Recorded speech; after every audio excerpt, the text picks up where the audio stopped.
Hello বন্ধুরা, আসসালামু আলাইকুম। আপনারা কেমন আছেন? তো বন্ধুরা, আশা করি সকলেই আল্লাহর রহমতে ভালো আছেন। তো বন্ধুরা, আমি আপনাদের জন্য আজকে একটি কৃষি ভিডিও নিয়ে হাজির হলাম।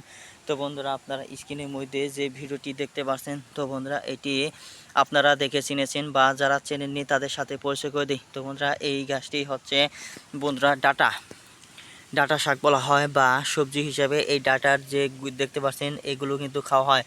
তো বন্ধুরা, শুধু খাওয়া হয় না, যদি আপনারা আপনাদের বাড়িতে কিংবা আপনাদের জমিতে বন্ধুরা পর্যাপ্ত নিয়ম অনুসারে বা কৃষকদের পরামর্শ নিয়ে এই ডাটাগুলো বন্ধুরা আপনাদের বাড়িতে বা জমিতে বন্ধুরা চাষাবাদ করতে পারেন কিংবা রোপণ করতে পারেন, তাহলে কিন্তু বন্ধুরা বর্তমানে যে ডাটা বা ট্যাঙ্গার যে দাম রয়েছে সেইগুলো বন্ধুরা বিক্রি করে আপনারা সহজেই বন্ধুরা হাজার হাজার টাকা ইনকাম করতে পারবেন।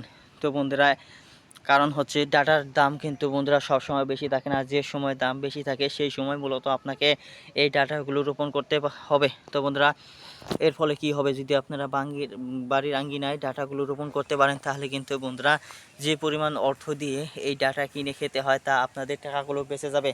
এমনকি বন্ধুরা আপনারা প্রতিদিন নিয়মিত সেবন খেতে পারবেন। এবং বন্ধুরা, বাড়িতে যে ডাটাগুলো রোপণ করা হয় তা কিন্তু বন্ধুরা বিভিন্ন ধরনের সার ছাড়া হয়, ফলে এই ডাটা কিন্তু খুব মজা হয় তরকারি হিসেবে। তো বন্ধুরা, আপনারা কি করবেন, জৈব সার দিয়ে বন্ধুরা ডাটাগুলো চাষ করবেন আপনাদের জমিতে। ফলে বন্ধুরা এই ডাটাগুলো খেতেও সুন্দর হবে এবং কি ভিটামিন থাকবে প্রচুর পরিমাণে। তো বন্ধুরা, যারা বেকার বসে আছেন তারা যদি এই ডাটা শাকগুলো বন্ধুরা যদি আপনারা রোপণ করতে পারেন আপনাদের জমিতে, তাহলে এই ডেঙ্গাগুলো বিক্রি করে তারপর শাক হিসাবে এবং তরকারি হিসাবে বিক্রি করতে পারবেন।